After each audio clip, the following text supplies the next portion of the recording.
سڵاوی خوای گەورەتان لە بێبینەرانی بەڕێز، خۆشحاڵین جارێکی دیکە لە بەرنامەی خێزانی کورد لە تاراوگا بە ئێوەی ئازیز شادەبینەوە.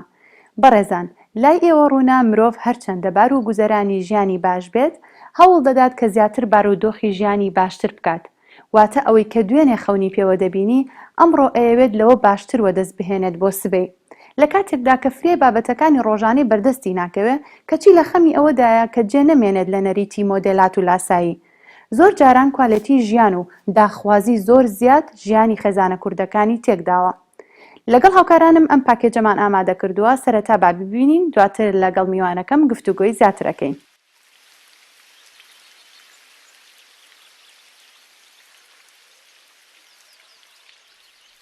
کوردەکان بە خەونی ڕەنگاوڕەنگەوە ڕێگای مەرگ و دەریا و ویژدانی مردووی قاچاقچی ڕێگەی تاراوگە دەگرێتە بەر بە ئومێدی ژیانێکی شایستە و خۆشتر پڕ لە ڕەفاهیەت. کورد لە هەفتەکانی سەدەی ڕابردوو دوای پرۆسەی ئەنفال ڕوویان لە بەریتانیا کرد، بەڵام دوای ڕاپەڕین و سەرەتای 2000ەکان لێشاوی کۆچی گەنجانی کورد و خێزانە کوردەکان بۆ بەریتانیا دەستی پێکرد و تاوەکو ئێستاش بەردەوامە.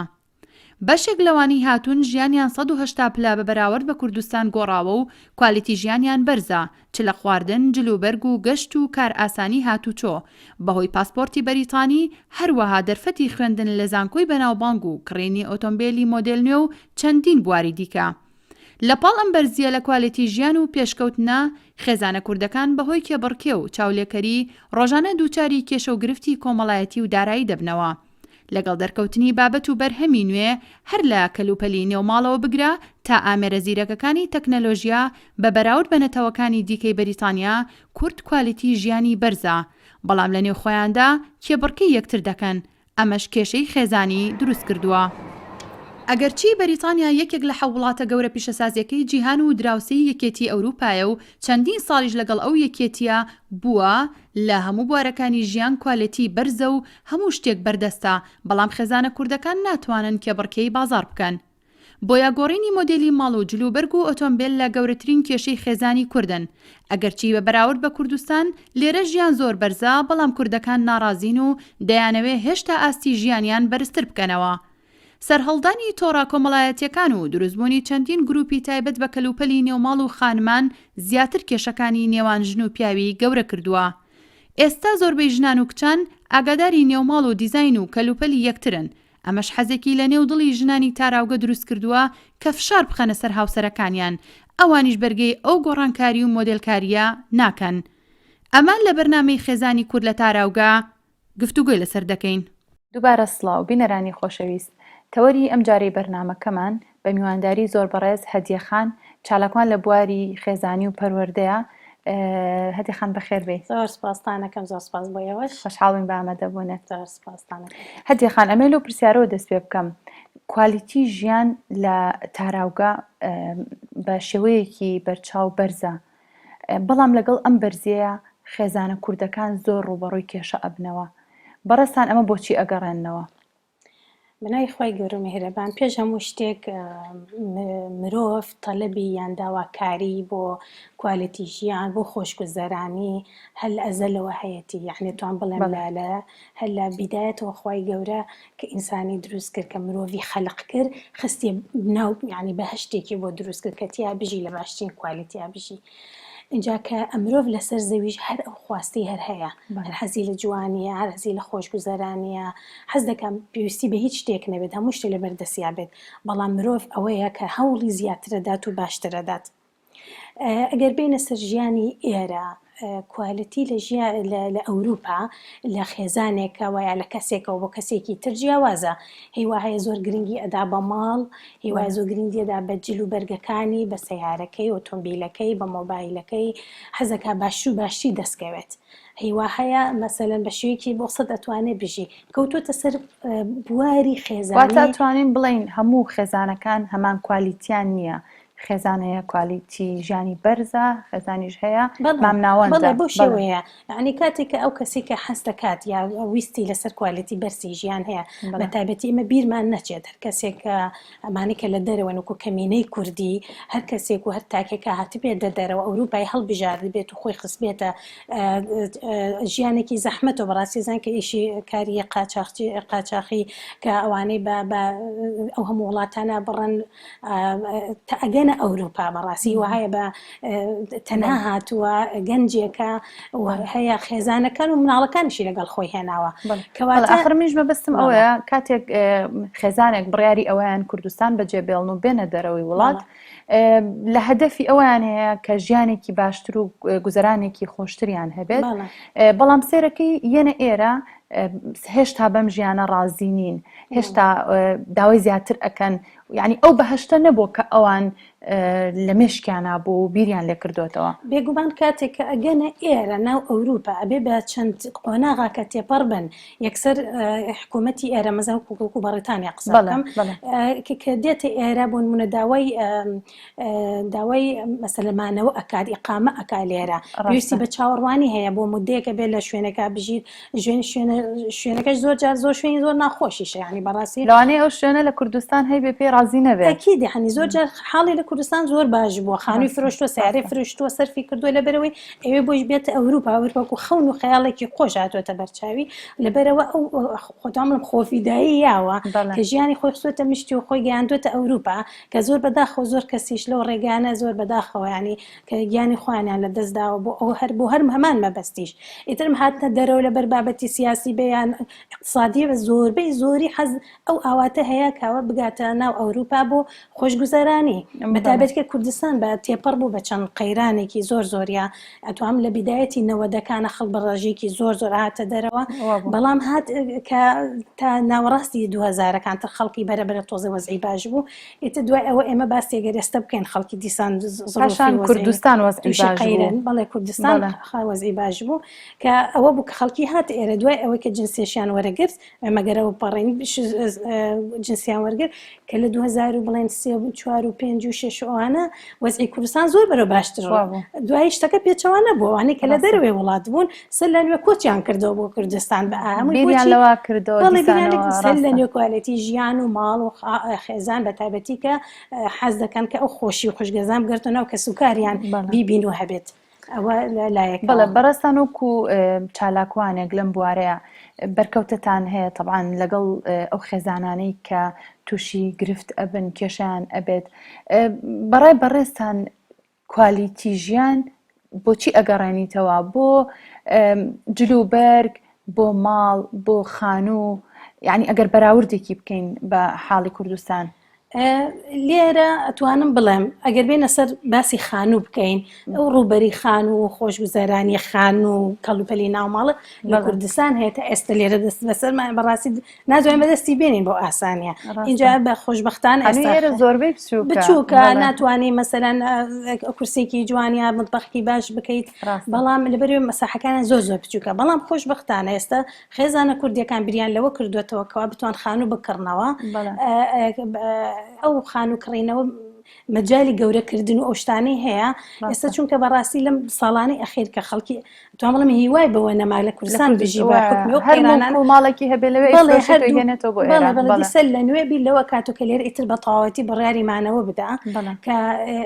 کە ئەم خۆشگوزەرانیش بەڕاستی من و ئەزام هەموو مرۆڤێک حەقی ئەوەی هەیە داوای کوالیتی بەرزکە بە مەرجێک کە ڕێگەیەکی شەرعی ڕێک مەسەن ئیش و کارێکی من خۆم یەکەم جار کە هاتمە ئێرە دوای تقریبی وازم 6 مانگ سەفەرم کردەوە بۆ کوردستان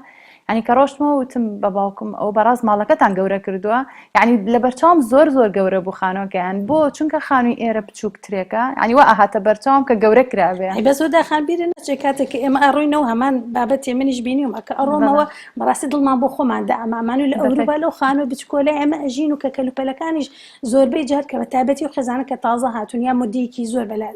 مدەیەکی زۆر لەناو دەستی دوشتی دەستی دویان کڕیوە نەیانتوانێت شتەکە بکڕن بەڵام ئێستا خۆشبەختانانێ خێزانتر بەرەبەر دەست بەوەکەن خان و بکڕنەوە خان و زیادکەن و گەورەیکەن و دەستکاری بکەن بە ڕەمزامەندی بەلەدەیان بڵم کانسڵی وڵاتەکە ئەمە واکە خۆشگوزەرانی ئەبینێ لە ناو کوردەکانە ئەبینی گۆڕانکاری هاتووە بەسەر ژیان هەز ناکە ئێستا کێبڕکەیەک هەیە لە نێوان با بڵین ئافرەتەکانە زیاتر خانمانە بوونی ئەم سوۆشیال میدیا زیاتر ئەتوانین شتەکە ئاراستی ئەوە بکەین کێبڕکەیەک دروست بووە لە نێوان ئافرەتانە کە ئەم ئێوە ماڵی لەو باشتر بێ ئەم ئێوێ شتەکەی لەو جوانتر بێ ستایلی ماڵەکەی بگۆڕێت ئەمە چۆنە لای بەڕێز قەزیەی یان بڵێن سوۆشیال میدیا ئەتوان بڵێم گرفتێکی بۆ جیهانی بە حکمی ئەوەی کە مەسەر هەل ناو کوردە ئەمە نییە لە ناو میلەتەکانی تریشە هەمان شت هەیە بۆ نمونە کەسێک سناپچاتێکە کاتەوە سێڵفیەکە گرێ بە جلێکی جوانە جاری وا هەیە وێنە ئەگری لەگەڵ ئۆتۆمبیلێکا گەنجێک احتیمال لە معڕژێکی شاوەیە خۆشی نەبێت مەسەلەن یا ڤیدیۆدا ئەگیرسێنە لەسەر ئاخر مۆدیل ئەمە وای کرد کە گەنجانێکی تریژ هەمان فکرەی باشتیکردنی کوالەتی خوانم بڵێ باش ئەو چۆتە ئەوروپا بۆ نمونە بە منیش بڕۆم ئەوەی ئەو دەسیێنا و بە دەسی بێن احتیمالیش باساین دەسی نەکەوتووە ئەوی ژێنی زەحمەت بۆ تاگەشتوتە ئەوە بەڵام ئەگەر بینە سەر ئەو منافەسەیان بڵێن خانمێک بۆ خانمێکی تر بە شوێکی ئاسایی کە خانمێکە یاشتی جوانی کڕی واشتی ناوماڵی کرد و احتیمالە ئەم هاوسەرەکەی شوکاری باشتر بێت و پارە سەرفکە بۆ ماڵەوە بەڵام هی وا هەیە مەسەرەن ئەوە ناکات یان ناتوانێ بیکات یعنی پیاوی وا هەیە بەڕاستی شوکارەکەی بەن تاوەری شەکا فەرمانبەرێکە پارێکی محددی هەیە ئەو پارە محددە مەسەلەن ناتوانێت بە یەکساری بڕوا مطبخێکی کامل 1000 تا 10000 بە مطبخێکی کامل یا قەنەفێکێرە بە ماگانە بینەویش زەختێکی زۆرەکەوێتە سەر خێزانەکە بەڕاستی لە بواری ترا ئیتر ئەمەش وا کات کە زۆر لە کوردستانەوە خانمان کاتێک ئاهەنگەکانی دەروی وڵاتیانە بینی یان شوێنێکیانە بینی وایە نەزانی تر ئەمە هەمووی وایە هەموو ژیانەکە بەم شێوازە ئەڕوا بەڵێ ئەوە یەکێک بۆ لەو گرفتانە کە دروست بوو خەڵکی وای یەکرد ئەم وێنەوە سناپچات و وێنەگرتن مەسەلەن یا لە کە خۆی پیشان بەو شێوە ئەوەی کوردستانیش بەراوردیە کرد لەگەڵ ژیانی خۆی ئاڵێ باشە بۆ فڵانە کەس گەشتوێتەوە ئاستە توانێتی ئەوە بکە منیش ئەڕۆم یعنی گوێ ناداتە ژیانی خۆی ئەو زەحمەتیانە ڕێگەی بڕێەوە لا هەزار ئەوە شەیە بەداخەوە لا هەزار خەڵکیش ئەگەڕێ بە شوێن خۆشگوزەرانیە منەڵێ مافی خۆی تێم کەس بەڕێ بە شوێن خۆشگوزەرانیە بەڵام ئیتر کەوتوتە سەر توانەکانی بەڵام هەدیەخان ئەگەر بگەڕێنەوە سەر باسی سوۆشیال میدیا زۆر جار سوۆشیال میدیا کێشەیەکی زۆری دروست کردووە یعنی ئەتوانین بڵین ئەم کێبڕکێ وای کردووە ئەم کێشانە دروستکات ینی هاوسەری وا هەیە ئەڵێت من وەکو خۆت فەرمووت پارێکی وەهای نییە ناتوانێت بە هەموو ڕۆژێک لەگەڵ گۆڕانکاریەکانی ژیان و گۆڕانکاری ماڵ و دیزاینی ماڵەکەی بگۆڕێت بەڵێ من ئیشارەت ئەمەوێ بم بە شتێک یعنی من کاتێکە دوو جۆر خێزان هەن بەڕاستی بۆ من ڕوونی کەمەوە زیاتر جۆرێکیان بەڕاستی ئەو پیاوە کە کار دەکات و ئیشەکات بەیانی تا ئێوارە خێزانەکەی بەجێ هێڵێت کە لێرە لە وڵاتە تا ئیش بکەیت بەڕاستی کاتی ئیشکردن زۆرە ینی وەکو کوردستان بەیانتانی وەڕۆنیە بەگەڵ ئەگەر فڵتام ئیشکەی بەیانی لە سعات بڵن 8 دەست پێکات تا 5 ئێوارە ئەم ئافرەت بەسە زەختی لەسەرە کە ئەڕوات مناڵە هێنە مناڵ ئەبات و ئەمانە ئەژبینێ ئەم هەموو ناڕەحەتی و بێت تەنیایە ئەبینێت بەڵام لەو لاشەوە سێری دەستە خوشکەکانی ئەکات ئەوان ناوماڵیان گۆڕیوە و ئەتوانن سەفەری زۆر ئەکەن من یەکێ لەو نمونانت بۆ باسکەم بۆ نمونە کە زەرێری سوۆشیال میدیایە بێتی لە خێزانێک ینی ئافرەتێک هاتە لای من دەستی کرد بە گریان وتم چییە وتی من زۆر بەزەین بە خۆمایەتەوە کە هاوسەرەکەم تا ئێستا نەیبردوون بۆ گەڕان سەیری ماڵی فلانە کەسەکەم سەیری کە عنێت تا وێنەکان پیشها پەردەکانیان چەند جوانە نووسنەکەی ئاوا جوانە مەسەلەن ئەڵێم ئەویش بزەی بەخواتەوە چکە خۆمان نەزانین یاسی ئەم وڵاتە کە ئافرەت کە هاوسەر دەگات ئەم وڵاتە بۆ مدەی 2 ساڵ تا 3 ساڵ مافی هیچ شتێکی نییە بەلایەن کەمە گەر بە ڤیزا احتیمالە هاوسەرگیری هاوسەرگیری هاتووە هاوسەرەکەشی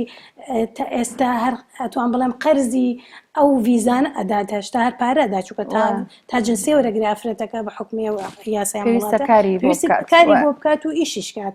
ئەم ئافرەتە پیاوەکە هیچ ئیجازەیەکی نیە، مانگی یەک ساڵەکە یەک مانگی ئیجازە هەیە، ئیتر یا بڕیار بە بۆ کوردستانی بڕات یا بڕیار بات بۆ ماڵێکی بۆ گۆڕای شتێکی لەو بابەتانە ئەوەش کافی نییە، بەس ئەوەی مەسن دەستە قشکەکەی پاڵی بەڵام بینێ. زۆر جار هەتێ خان ئەتوانم بڵێم یعنی خانمان بەهەڵە لە کوالیتی ژیان تێگەشتوون. لەوانەیە زۆر بەمان هەز بە و نیعمەتە نەکەین کە لێرە کێشەی تەندروستی، کێشەی خانوبەرە ئۆکسجین بکە لە ئێستاە زۆرترین کێشەی لەسەر لە کوردستان. ئەگەر بزانی خەڵکانێکی زۆر تووشی ئەم کۆرۆنا و ئەم وەزعە ناخۆشە بوون، ڕاستی ڕائەکا بە دوای ئۆکسجینە بۆ کەسوکارەکەی. لێرە الحەمدوللا ئەو کێشانە نییە، کێشەی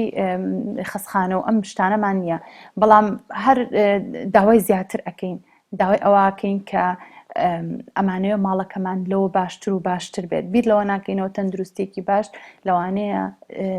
زۆر زۆر لەوە باشتر بێت کە من ماڵێکی باشم هەبێت و تەندروستێکی خراپم هەبێت. بەڵێ زۆر ڕاستە. من هەر ئەمێ بگەڕێم بۆ ئەو خاڵە بۆ وەڵامی ئەو پرسیارەت. کاتێک کەمە بێنە بەرچاو خێزانە کە ڕۆشنەوە بۆ کوردستان، وەکو جەنابی باسکەیەکی یان لەوانەیە حەقیشە یانی خۆ زیاتر باسکێ بەس من نمونەی دوام لەگەڵ ئەو خێزانانە کە ئەو ئافرەتانی کە هەستێکیان هەبوو بۆچی ڕۆشن و هاتنەوە، ئایا بۆ ڕۆشن و بەرزکردنی کوالیتی ژیانیانە بۆ خانووی خۆش نەڕۆشن بۆ نامەڵی خۆش نەڕۆشتون، بەڵێ ئەی بۆچی گەڕانەوە؟ کەواتە گەڕانەوەکە چی بوو؟ ئەسڵی کوالیتی لە چیایە؟ سیحەی باش، بەڕاستی یاسای کە یاسا پشگیرتکە منداڵەکانە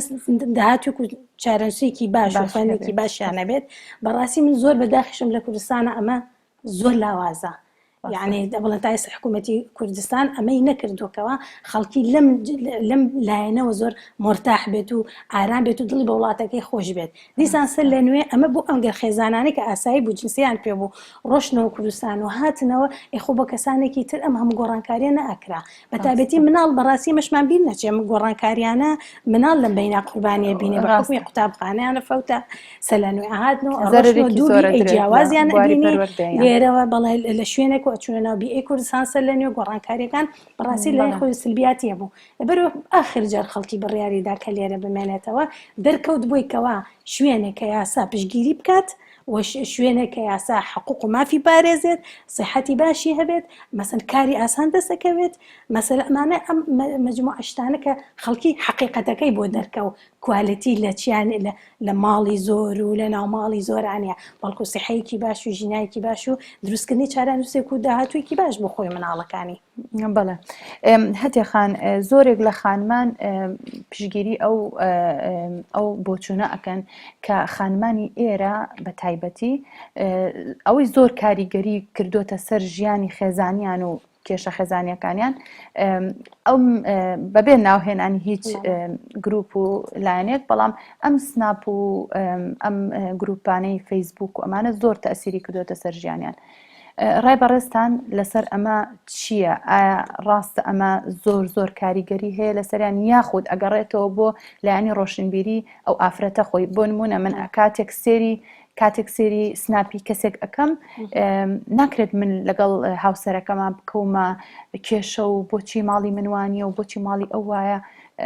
ئەمە لای تۆ چۆنەکە؟ من پێم وایە ئافرەت بە شێوەیەکی گشتی ئەبێ ڕۆشنبیر بێت. ئەگەر ڕۆشنبیر نەبێت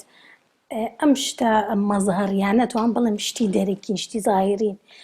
ئەمەش ناوەڕۆک نین. کاتێککە ئافرەتێکە بینە سناپچات جاری وایە لەگەڵ مێردەگای شەو ڕۆژ شەڕیانە، بەڵام بە بزێک ڕسمەکە گرێ. یعنی من ئافرەتە هاتە قسەمانە کرد بەیەکەوە ئەڵێ سوبحای و سەیری کە چ ژیانێکی خۆشیان هەیە، ئەمە نەخۆشن بە یەک و دایم سەفەرەکەن بە یەک و دایم پێکەن بە یەکەوە.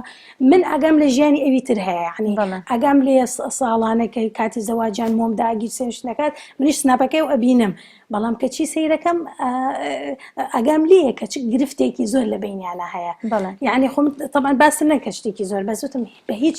کاتێک بە مەزاهر تێک ناچۆ. مەشاکلی مەڕۆ بە مێردەکەت بڵێ ئاها فڵانە کەس چۆنە لەگەڵ ژنەکەیە، ئاها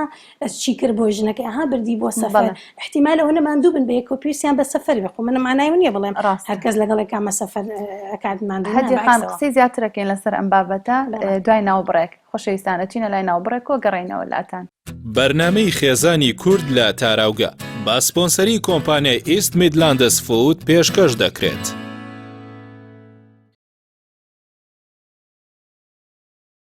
دووبارە سڵاو خۆشەویستان. هەدی خانەگەر بینەوە سەر پرسیارەکەی ڕابردوو کە باسیەوەمان کرد ئافرەتان وەکو لاساییکردنەوە یاخود خۆیان بەراورد دەکەن بە ئەو خانمانەی تر کە لە سناپ و لەو کۆمەڵ لەو گروپانەیە ماڵەکانی خۆیان پیشانێن یاخود شێوازی گوزەرانی خۆیان پیشانێن. ئەگەر درێژە بە قسەکانە بێ لەسەر بابەتە. بەڵێ ئێمە بیرمانە چێ تەکنەلۆژیە خۆی بۆ خزمەتی مرۆڤ هاتوۆتە ئاراوە. کاتێک ئەم تەکنەلۆژیایە بە شێوە جوانیەکەی بەپی ئەوەی کە مەسەلەن ئێستا بۆ یەکێکی وەکو فەیسبووکیان سناپچات ئەمە بۆ خۆ دەرخستنە بەڕاستی ئەتوانین ئێمە لە ڕێی ئەوە ئەتوانین یەکتر ببینین ئەتوانین استفادەی لێ بگەێنین. ئێمە ئەگەر بەلایەنە ئیجابیەکەی سەیریکەین ئەوە شتێکی باشە، بەڵام هەیە مبالەغە لە خۆ دەرخستنەکە هیوا هەیە لە حەد بەدەر ئەو ڕۆژە سەرپۆشێک ڕەخۆی پیشانەیە نانەکە و سەرسفرەکەی خۆی پیشانەیە مەسەلەن ناشزانە یەکێ احتیمال ئەوانی کە هاوڕێنی سەرسفرەکەی ببینێ ئەوەی نەبێ کە بێخوا بەڵام مەسەلەن ئێمە ڕۆژێک گوێم لە خانمێک بوو لە یەکێک لە گروپەکان باسیەوەی کردوتی تخوا هاوڕێیان تکایەکم هەیە لێتان کە ئیتر ئەم ڕسمانە دامنن. ڕۆژێک کچێک پەیوەندی بە منەوە کردووە و توێتی 3 مانگ زیاترە کە من گۆشتم نەخواردووە کە من ئێستا ئەم گۆشتەی تۆ بینم یعنی بەڕاستی زۆر مشتاقم زۆر حەزم لێتی ئەوەش گوناحبارێ بەڕاستی یعنی ئێمە یەک شتیشەیە گەر بینە سەر بابەتی ئایمان بە ئێمە هەموو شتێک خۆمان چاکەکە خۆشیەکانی خۆمان هەموو کاتێ دەرنەقین بۆ هەموو کەسێ تۆ نازانی ئەوەی کە سەیری ئەکات احتیمالە ناحەز بێ بە تۆ پێی ناخۆش بێت تۆ لە ژیانە خۆشایت پێی ناخۆشە مەسەن تۆ هەت ئەو نیەتی یعنی خۆمان خێنە ژێر کاریگەری چاو چه کاریگەری ناحەز و حەسادەت ئەمانە بەڕاستی لە ناو کۆمەڵگەی نەکەر کوردیە لە زۆر کۆمەڵگە ئەمە هەیە بەڕاستی یعنی ئەوانە خۆمان نەخێن یا مناڵەکەت زۆر جوانە ئەچی پیشانی ئەەکەین بەڕاستی بەلامانەوە خۆشاڵێن بەڕاستی خۆشە ماڵێکی لەو شێوەیە ئەو کاتە تۆ تەمەناکەی حەزێکی ئاوا بێ بەڕاستی تۆ سەیری کە کاتێک کە تۆ سەریشتە جوانە و خۆشەکان کە وەکو ئافرەت کە تۆ نەوبیت لەو لەحزای هەز بەکەمی ناکەی هەستەکەی کە تۆ ناتوانانی بگەی بەوە یعنی ناتوانانی ئەو کاوسەرەکە بەڵام لەگەڵ ئەمە شەهەدی خان کۆمەڵی پیاو هەیە بژێوی ژیانیان باشە بوونن بەڵام هاوسەرەکانیان هەمیشە بەدەست ئەوە ئەناڵێنن ئەڵێ بەڕاستیڵە بوونە مێردەکەم بەڵام سەرفی ناکە پێی ناخۆشە یەک کەوچکە چایە بگۆڕم شتێ بگۆڕم. بەڕاستی ئەمەش خۆت دەزانی ئێمە هەموو ئافرەتین و ئەزانین ئەم شتانە ئەبێتە هۆی دڵخۆشکردن بۆ چکە ئافرەت زۆرتر لە ماڵایە بە تایبەتیش لە وڵاتە ئەتوانین بڵین ئەرکی پارە و سامان و دارایی کۆکردنەوە لەسەر پیاوانە خانمە کوردەکان زۆربیان لە ماڵەوەن ڕێژەیەک هەیە کە کار ئەکەن بەڵام زۆربەی لە ماڵەوەن. بەڵێ زۆر ڕاستە مەسلەیەکی یان وتەیەکی ئینگلیزی هەیە ئەڵێ هەپی وایف هەپی لایف یعنی کاتێک ئافرەت دڵخۆش بوو ئیتر هەموو ژیانی پیاویش خۆشە مناڵ خۆشە ژیانی مناڵ خۆشە و کاتە ئافرەت من ڕووکەمە پیاوەکان ئەوانەی کە مەسەن کاریان باشە پارەیان باشە حەقی و مافی ئافرەتەکە هەیە کەوا ژیانیان خۆش بکرێ مەسەلەن ئافرەتم بینیوە مەسەلەن چەند ساڵە لەم وڵاتی تا ئێستا نەیتوانی کورسەکانی بگۆڕێت تا ئێستا پیاوەکە بۆی ناگۆڕێ بۆچی نایشی گۆڕێ ئەڵێ لەبەرەوەی کاتێک لە کوردستان یەکەم بە زەروری نازانێ دووهەمیش ئەڵێ کەسوکارەکەم لە کوردستان بۆ نمونە پێویستیان بە پارە هەیە ئەڵێ بە چەنەها مەبالغ پارە نێتەوە بۆ کوردستان بەڵام لە ئێمە حەقی خێزانەکەی خۆی بەڵێ حەقی ئەخواتەوە کاتە هەتێخان ئەچینە لای بەرکەوتەیەک کە لەم کێشەیە بزانین کێشەکەی چییە بەڕێزیان پێکەوە سێریەکەین. جەنابتان وەکو یەکێکی تر لەو کەسانی کە بەرکەوتی کێشە کۆمەڵایەتیەکانن کێشەی جەنابتان چییە؟ جۆری کێشەکەتان چییە؟ وای کێشەی من کێشەی ئێمە زیاتر چاولێکەریە حەقیقەتەن چاو قەنەعەت نەهاتنی خێزانمە بەو سوشیال میدیا ژیانی ئێمەی تێداوە بەحقەت یعنی ئەو شتانی کە دەیبینە چاوی پڕ نابێتەوە داوای گۆڕین داوای شتی زۆرمان لێ دەکات داوای گۆڕین ناوماڵ دەکات داوای گۆڕینی سیارە دەکات داوای گۆڕینی کلوپەل دەکات یعنی داوای شتی وا دەکات کە ئێمە ناتوانین پێشبەرچێ بکەین لەگەڵ ئەو جۆرە شتانی کە هەنا ئەمڕۆ لە تەکنۆلۆژیا زۆر پێشکەوتووە داوای گۆڕینی و جۆرە شتانە دەکات باز بخوام مۆزوع ئیمکانیەت نییە ئیمکانیەتمان باشە بەڵام ناکرێت ئیمکانیەت زۆر بوو ئێمە بە کەیفی خۆمان پێڕاکێشین و بە ئارەزوی خۆمان هەرچی داوای کرد ئەم بۆی بکەم ئەو قەناعەتی وایە کە من ڕەزیلم بەڵام لە ئەسڵدا ئەمە ڕەزیلی نییە ئەمە لێگرتنەوەیە بە پێویست ناکرێمە ئەو کاریکەوت لە من هەم شتێک بۆی بکەم بەڵام خۆتە زانی ئافرەت کۆمەڵێک حەز و ئارەزوی هەیە جیاواز لە پیاوان لەوانەیە حەزی ئەوە بکات قەیچەکە وەکو هەر ماڵێکی تر هەر کەسێکی تر ئەشای ماڵەکەی جارجارێ بگۆڕێ ناکرێت ساڵانە هەموو ساڵێک داوای گۆڕینیاشیا بکات لە کاتێکدا کە زەرور نییە گۆڕینەوەشیانە هەمووی ئەمانە ئیسرافن ئەمن ینی ژیانەکە دەست چۆتە دەرەوە بوو ئەمە ئوسلوب نییە کە ئافرەتان هەر شتێکیان کە بینی دڵیان بۆی بچێت هەر شتێکیان عەزی لێ بوو دەبێت بۆیان بکرێت ئەمە ئەسڵ نییە لە ژیاندا ژیانەوەی کە ئینسان بێکۆ مدار کات و قەناعەتی هەبێت و چاوی پڕ بێتەوە ناتوانی پێشبەرچێ بکەیت لەگەڵ تەکنۆلۆژیادا بەردەوام ژیان لە پێشکەوتندا تۆ هۆکارەکەی تەکنۆلۆژیاکەی بە هۆکاری ئەوەی کە خێزانە چاولێکەری ئەکات لە خانمانی تر بەڵێ سۆشیال میدیا فەیسبوک سناپچات حتا بۆ خۆشی زۆر هەشتێک دەیکرێ عەزی لێیە پیشانی خەڵکیدا عەزی لێ سناپی کات عەزی لێیە ڕسمی بگرێ و بڵاوی کاتەوە لە کاتێکدا خەڵکەیە ژارە نەدارە خەڵکەی نانی نییە بیخوات ئێمە با بژێوی ژیانیشم باش بێت لە کاتێکدا من خاوەنی جنسی وڵاتم خاوەنی ئیشی خۆمم بەڵام ئەمە ئەوە ناگەێنێت کە ئێمە هەرچی هەمان بوو بڵاویکەینەوە خەڵکێکی کە ببینێت و وا بکەین کە یعنی بکەینە بەر چاوزاری خەڵک ئەمە دەبێت هۆی چاوزار ئینسانی نەفس پیس هەیە ئینسانی چاو پیس هەیە ئەمە کارێکی زۆر خراپە بەڕاستی و کاری کردووەتە سەر ژیانی هەزاران کەسی لە وڵاتە ینی مناقەشەمان بۆ دروست دەبێت لەسەرەوەی و پێیوا دەبێت زوو ئێمە گۆڕانکاریانە دروستکەین بەڵام ئەمە قەناعەتمان نییە کە دەبێت ئینسان زوو گۆڕانکاریان بەڵێ هەجە خانۆکو گوێمان لەو بەڕێزە بوو کە کێشەکەی ئەمیش باز لەم کێشەیە ئەکات کە خێزانی زۆر چاولێکەری ئەکات و زۆر داوای گۆڕینی ماڵەکەی ئەکات لە هەمان کاتیشا بژێوی ژیانیشی باشە کۆمنتی بەڕستان بۆ ئەمە چییە؟ طبعا زۆر بەداخەوە بۆ برایە بەڵام ئافرەت بەڕاستی کاتێ هەر ئافرەت یان پیاو بەگشتی مرۆڤ قەناعەتی یان دڵخۆش نەبێ بەوە کە هەیەی ئێستا دڵخۆش نەبێ بەوەی کە بیشی گۆڕێ ئەوەی داهاتوو کورد ئێستا دەرەچێتەوە یعنی هەتا بیشی گۆڕێ لەویش دیسانە بە هیچ تریش بگۆڕێ یعنی بە بەردەوامی ئێوێ بگۆڕێت بەڵام ئەمە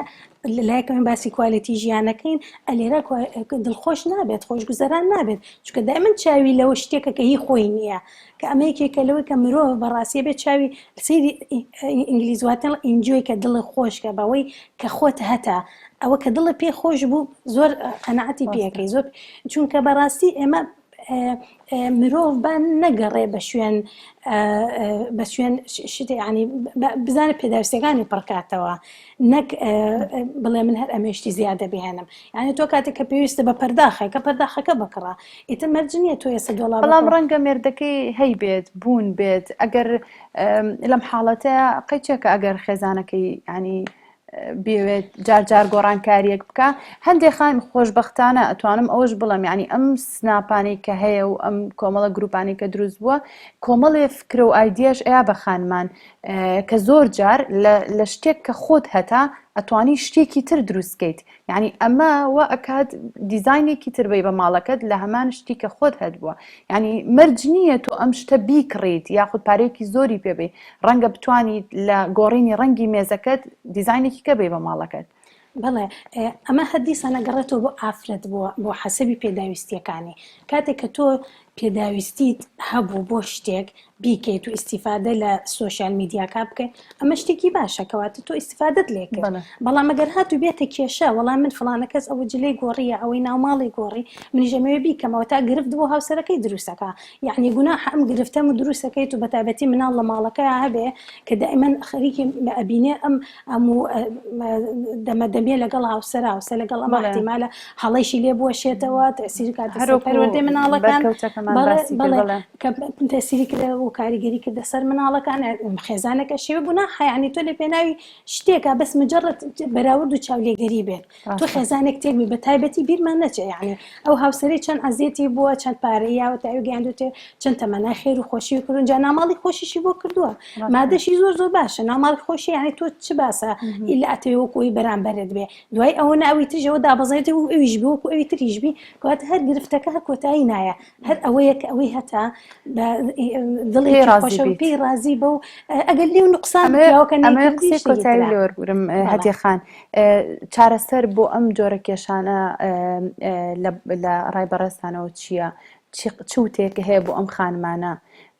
یاخود چ شتێ بکەن بە ڕێڕەوی ژیانی خۆیان بۆ ئەوی ژیانێکی بەختەوەر و ئاسوودەیان هەبێت و دوور بن لە کێشە لەگەڵ هاوسەرەکانیان. من سپاسی ئێوە کەم بەڵام نەسیحەت و ئامۆژگاریم بۆ ئەو خوشکانە ئەوەیە کەوا سەیری کوالیتی مادەکان نەکەن مادە کوالیتی نییە مناڵەکەت پەروەردەیەکی جوانی بکەی ئەوە کوالیتی بەرزە دڵی هاوسەرەکەت و ئارامی بە هاوسەرەکەت بڵێنی ئەمە کوالیتی بەرزە باوکو تخاوێنی و ماڵەکەت ڕاگیرکەی ئەمە کوالیتی بەرزە احتیمال ئەوەی کە جوانترین شتێ بێ لە ماڵەکە ئەو ئارامی تۆ هەت حەسوودی بە ئارامێکی تۆ ببات لەبەر ئارامی دروستکەین ئەبێ ئێمە ئاگامان لە کاتمان و هەموو کاتە لەسەر سناپچات و ئەم شتانە بین و کێچی کرد و چی نەکرد واز لە مۆزوعانە بێنی یعنی هەموو کاتێک ئافرەت لەبەر فراغی زۆرە بچێ خەریکی ئەمانە بەڕاستی لە زەرر زیاتر هیچ قەزانجێک ناکە لەبەر تەمەنا ئەەکەم قیمەت و کوالیتی خێزانەکان بپارێزن زۆر باشترە لە قەزای مادیەکان و شتە دەرەکیەکان بەڕاستی زۆر سپاس بە وتەکانە زۆر خۆشحاڵە کردین دەستە خۆش بێ بەڵێ بینەرانی بەڕێز و خۆشەویست بەم شێوەیە هاتینا کۆتایی بەرنامەی ئەم جارەشمان تا بەرنمەیەکی تر و تەوەرێکی تر بەخوای گەورەتانە سپێرم خواتان لەگەڵ